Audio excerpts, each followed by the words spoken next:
Assalamualaikum warahmatullahi wabarakatuh. Perkenalkan, nama saya Lilis Risdayanti. Saya dari Prodi Teknik Industri semester 4. Izin mempresentasikan tentang mata kuliah praktikum perancangan sistem produksi dan optimasi. Saya bersama 3 orang rekan saya. Yang pertama ada Aris Sombo, yang kedua Dia Desnawati, yang keempat ada Merliana Rahman. Izinkan saya bersama ketiga rekan saya mempresentasikan hasil dari diskusi kami dari 4 modul. Baik, untuk yang pertama yaitu pengertian perencanaan prioritas, yaitu dengan menentukan urutan tugas atau pekerjaan yang harus diselesaikan berdasarkan tingkat kepentingan atau urgensinya. Selanjutnya yaitu ada forecasting demand agregat, yaitu dengan memperkirakan permintaan produk secara keseluruhan di masa yang mendatang untuk membantu perencanaan produksi dan persediaan. Langkah selanjutnya yaitu dengan merencanakan produk agregat guna untuk mengembangkan rencana produksi jangka menengah hingga jangka panjang yang mencakup jumlah produk yang akan diproduksi dan kapan waktu produksi itu dilakukan. Lalu pada perencanaan kapasitas terdapat perencanaan kebutuhan total sumber daya, yaitu mengidentifikasi semua sumber daya yang diperlukan untuk produksi, misalnya tenaga kerja, mesin, dan bahan baku dalam jumlah total. Lalu di bagian akhir dari kegiatan keseluruhan yaitu planned order, relase yaitu jadwal untuk bahan atau komponen harus dipesan atau diproduksi untuk memenuhi kebutuhan yang dihitung MRP. Planned order relase harus disinkronkan dengan perencanaan kebutuhan kapasitas GRP untuk memastikan bahwa pesanan dirilis pada waktu yang tepat sehingga tidak ada kekurangan atau kelebihan kapasitas. Selanjutnya dalam perencanaan prioritas terdapat Bill of Material, yaitu daftar semua bahan baku dan komponen yang dibutuhkan untuk membuat satu unit produk yang digunakan oleh MPS dan MRP untuk memastikan bahan yang diperlukan tersedia. Di dalam inventory status yang akan bertujuan ke penjadwalan kebutuhan material atau MRP. Nah, di dalam perencanaan kapasitas terdapat CRP yang menghitung secara rinci jumlah kapasitas yang diperlukan dan akan berhubung ke MPS dan MRP. Selanjutnya, dalam perencanaan prioritas ada inventory status. Pada perencanaan prioritas, yaitu dengan menentukan urutan tugas atau langkah-langkah pekerjaan yang saling mengaitkan yang harus diselesaikan berdasarkan tingkat kepentingannya. Dan inventory status yaitu dengan menyediakan informasi terbaru tentang jumlah stok bahan yang tersedia, baik bahan baku maupun produk jadinya, yang kemudian nantinya akan terhubung dengan penjadwalan produksi induk atau MPS. Menurut pengertiannya, MPS merupakan pembuatan jadwal utama yang merinci kapan dan berapa banyak produk tertentu yang harus diproduksi dalam jangka waktu tertentu. Kemudian dalam perencanaan kapasitas, routing sheet merupakan dokumen yang merinci urutan langkah-langkah atau proses yang diperlukan untuk memproduksi suatu produk, termasuk mesin dan waktu yang dibutuhkan. Dan RCCP merupakan proses pemeriksaan apakah sumber daya yang ada cukup untuk mendukung rencana produksi utama dengan meninjau kapasitas secara kasar. RCCP juga terhubung ke MPS. Baik, di sini saya Aris Sombo akan menjelaskan tentang modul 1 forecasting. Di sini forecasting adalah kegiatan untuk meramalkan apa yang akan terjadi pada masa yang akan datang. Sedangkan ramalan adalah suatu situasi atau kondisi yang akan diperkirakan akan terjadi pada masa yang akan datang. Di sini ada 3 metode peramalan, yaitu moving average, exponential smooth, dan exponential smoothing wind trade. Di sini ada 4 pengumpulan dan pengelolaan data umum produksi.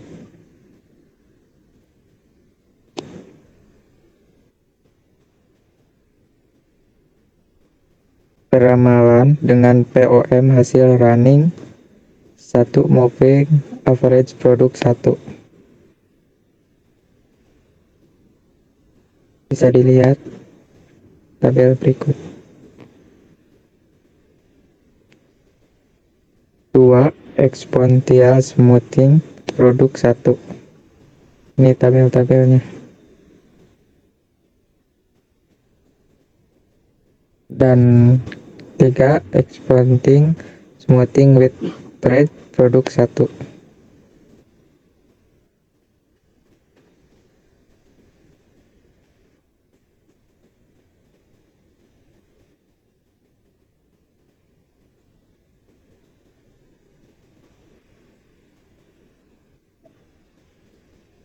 Berdasarkan hasil dari peramalan dengan POM pada berbagai model, mari kita lihat hasil nilai yang paling kecil pada setiap produk.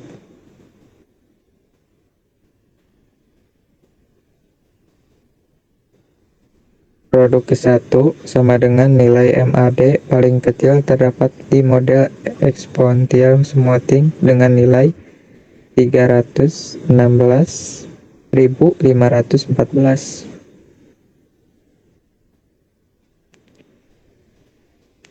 Produk kedua sama dengan nilai MAD paling kecil terdapat pada model moving average dengan nilai 276,5.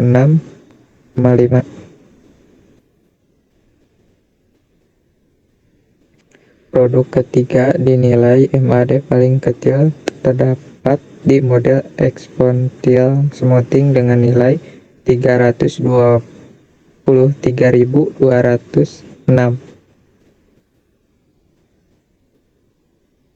Produk keempat nilai MAD paling kecil terdapat di model exponential smoothing dengan nilai 365.844.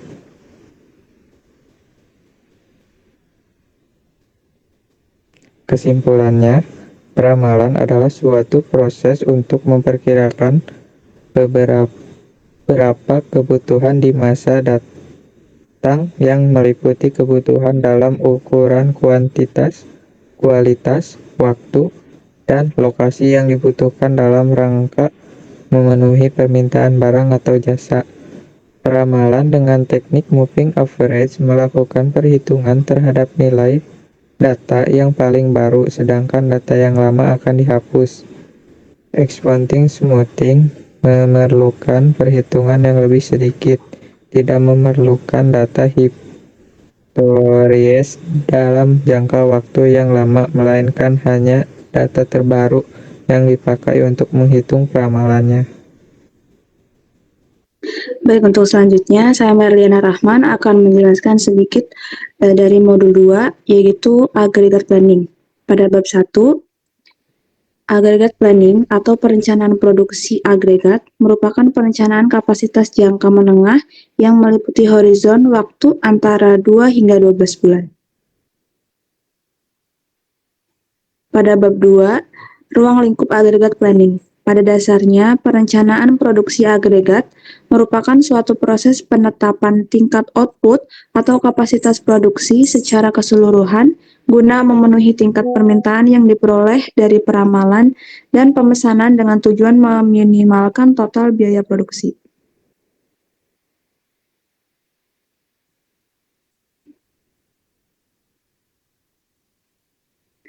Selanjutnya pada bab 3, yaitu pengumpulan dan pengolahan data.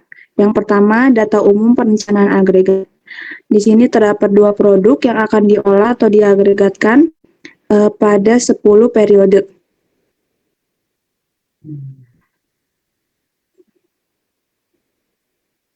Yang kedua, agregat planning. Yang pertama, ada smooth production, average gross demand. Dan yang kedua ada smart production, average net demand.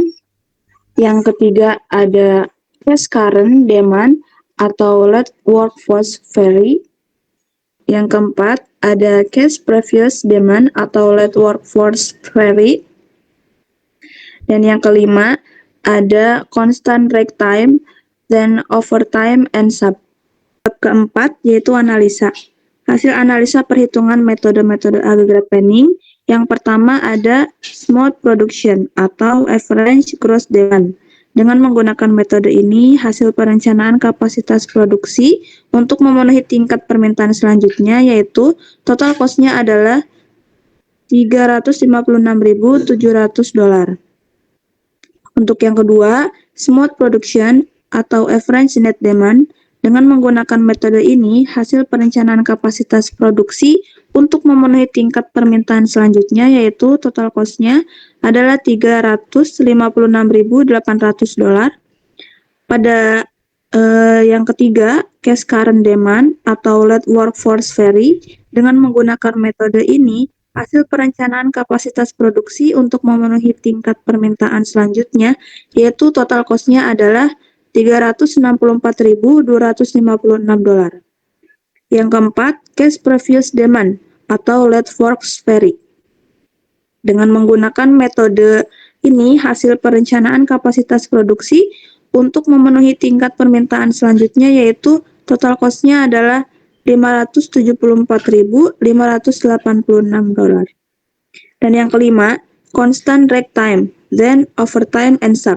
Pada metode ini, hasil perencanaan kapasitas produksi untuk memenuhi tingkat permintaan selanjutnya, yaitu total cost-nya adalah $282.653. Karena untuk menentukan agregat planning terbaik, diperlukan metode dengan total biaya produksi yang paling minimum, maka metode yang dipilih untuk memenuhi kapasitas produksi selanjutnya adalah metode constant rake time, then overtime and sub, dengan total cost yang paling kecil yaitu $282.653. Pada bab 5 yaitu kesimpulan. Perencanaan agregat adalah suatu perencanaan kapasitas yang mengintegrasikan kebutuhan tingkat produksi, tingkat tenaga kerja, dan kebutuhan tingkat persediaan dalam manajemen operasi produksi pada masa yang akan datang, yang mencerminkan strategi perusahaan dalam mencapai sasaran. Saya Dea Desnawati. Di sini saya akan menjelaskan modul ketiga, yaitu mengenai Master Production Schedule atau MPS dan Route Cut Capacity Planning atau RCCP. Untuk yang pertama yaitu bab 1 pendahuluan, di mana Master Production Schedule menguraikan rencana produksi atau aggregate planning untuk menunjukkan kuantitas produksi akhir yang akan diproduksi untuk setiap periode waktu, biasanya dalam waktu mingguan, sepanjang horizon perencanaan taktis. Master Scheduling menjadwalkan kuantitas spesifik dari produk akhir dalam periode waktu spesifik. Route Cut Capacity Planning berperan dalam pengembangan MPS. RCCP ini melakukan validasi terhadap MPS guna menetapkan sumber-sumber spesifik tertentu, khususnya yang diperkirakan akan menjadi hambatan potensial adalah cukup untuk melaksanakan MPS. Pada dasarnya, RCCP didefinisikan sebagai proses konversi dari rencana produksi dan atau MPS ke dalam kebutuhan kapasitas yang berkaitan dengan sumber daya kritis seperti tenaga kerja, mesin, dan peralatan, seperti kapasitas gudang, kapabilitas pemasok material dan parts, dan sumber daya keuangan. Kemudian bab 2 yaitu landasan teori. Sebagai suatu aktivitas proses, Master Scheduling membutuhkan 5 input utama, yaitu poin pertama ada data permintaan total, di mana yang berkaitan dengan ramalan penjualan dan pesanan-pesanan. Kemudian, poin kedua yaitu status inventory, berkaitan informasi tentang on-hand inventory, allocated stock, release, production, and purchase order, dan film planned orders. Kemudian poin ketiga yaitu rencana produksi atau aggregate planning, yang dimana memberikan sekumpulan batasan kepada master scheduling. Master scheduling harus menjumlahkannya untuk menentukan tingkat produksi, inventory, dan sumber daya lain yang dalam rencana.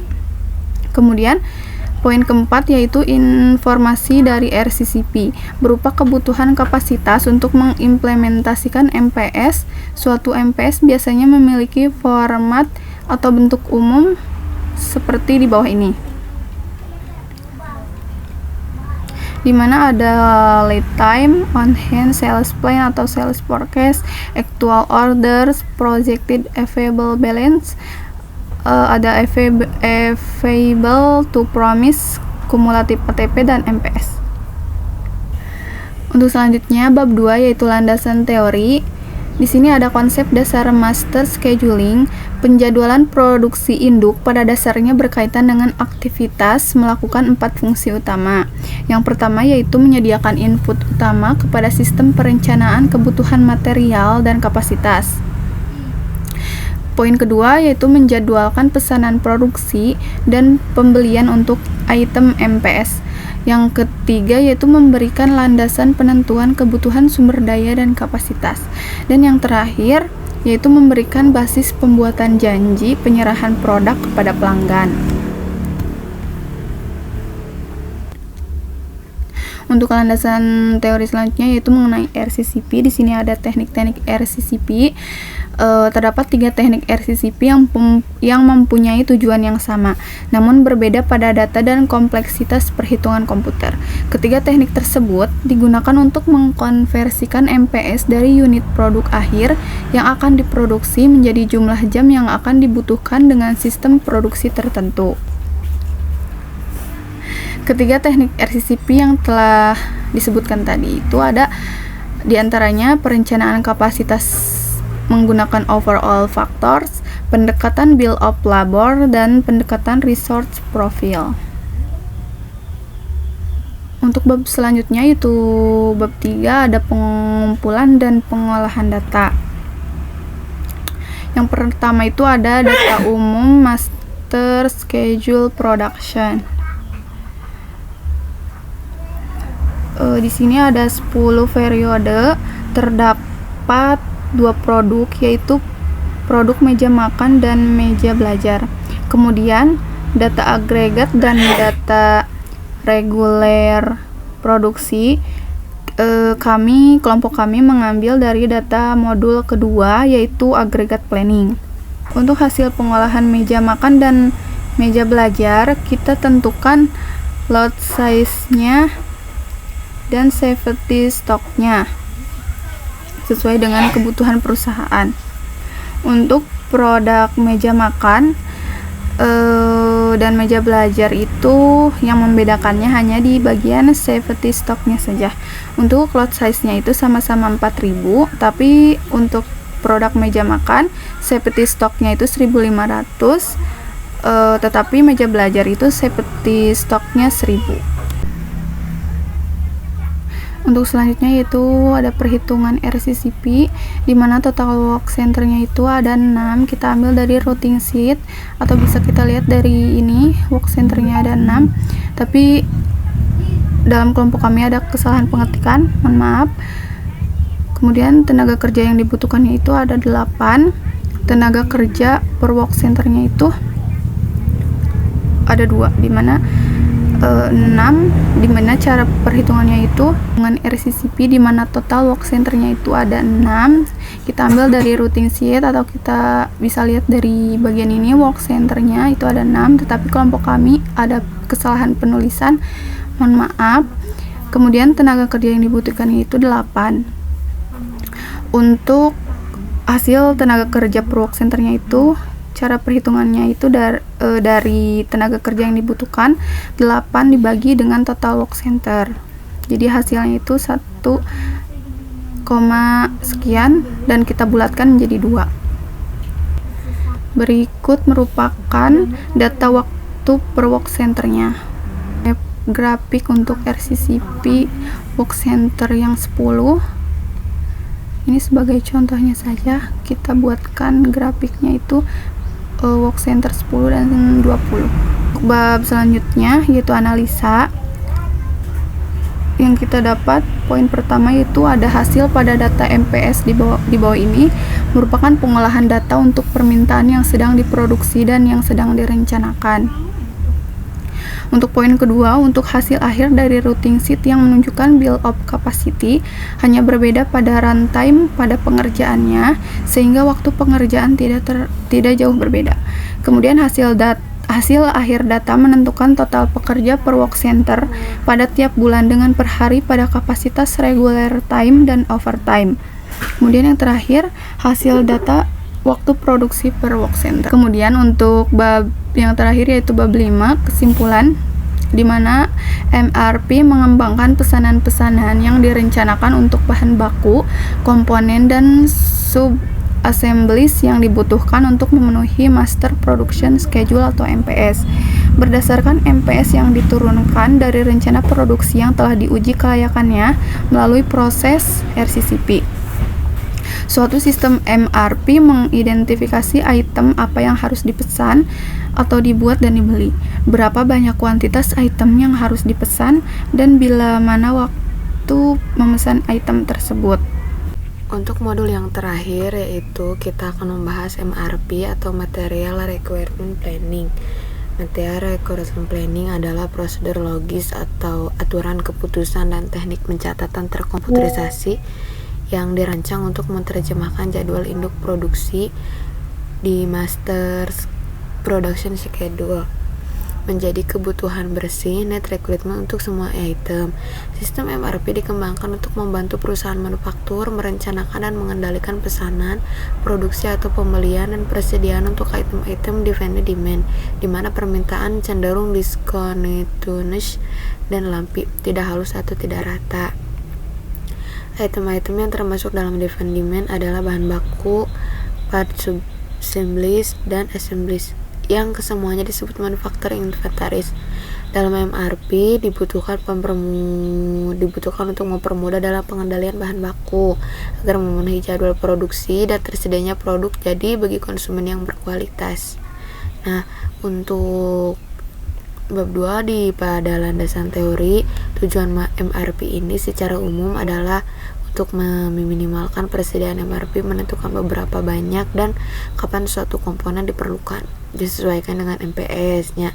Nah, di sini kita langsung masuk ke bagian bab 3, pengumpulan dan pengolahan data. Seperti yang sudah kita bahas tadi, untuk data sendiri MRP masih berhubungan dengan MPS, maka untuk mengolah data yang kita ambil dari MS ya, dari Master Schedule yang ini. Nah, pada meja makan yang bawa pada meja belajar yang ini. Untuk land time, save stock, on hand, order policy, lot size itu bisa ditentukan oleh kita sendiri sebagai perusahaan membutuhkan berapa ya. Jadi di sini sudah dimasukkan ini per grossman-nya. Nah, yang kedua ini pada meja belajar sama juga kayak tadi yang di meja makan.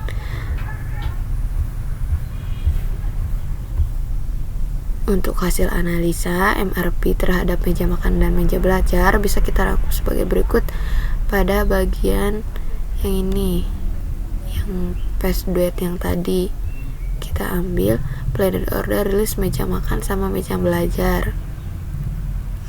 Seharusnya ini langsung kita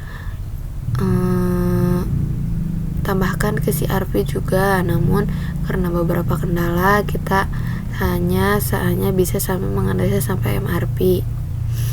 Untuk yang terakhir, bab kesimpulan, secara keseluruhan MRP memberikan hasil yang positif dan sangat membantu dalam keberlangsungan proses produksi meja makan dan meja belajar. Dengan bantuan MRP dapat mengetahui meja makan dan meja belajar kapan proses produksi dapat dilakukan, kapan dan berapa jumlah bahan baku harus diadakan, dan kapan produksi dapat diselesaikan.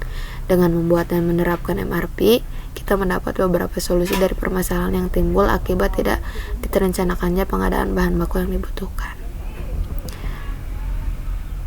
Untuk bagian perhitungan RCCP-nya, di sini ada total work center. Work centernya itu ada 6 dari routing sheet, dari build up juga bisa ada 6 ini. Tapi ini ada kesalahan pengetikan, mohon maaf. Kemudian dalam perhitungan RCCP di mana total work centernya itu ada 6 dari routing sheet, atau bisa juga dilihat dari sini ada 6, tetapi kelompok kami ada kesalahan pengetikan, mohon maaf. Kemudian untuk tenaga kerja yang dibutuhkan itu ada 8. Sekian presentasi dari kami. Mohon maaf apabila banyak kesalahan. Wabillahi taufiq wal hidayah. Wassalamualaikum warahmatullahi wabarakatuh.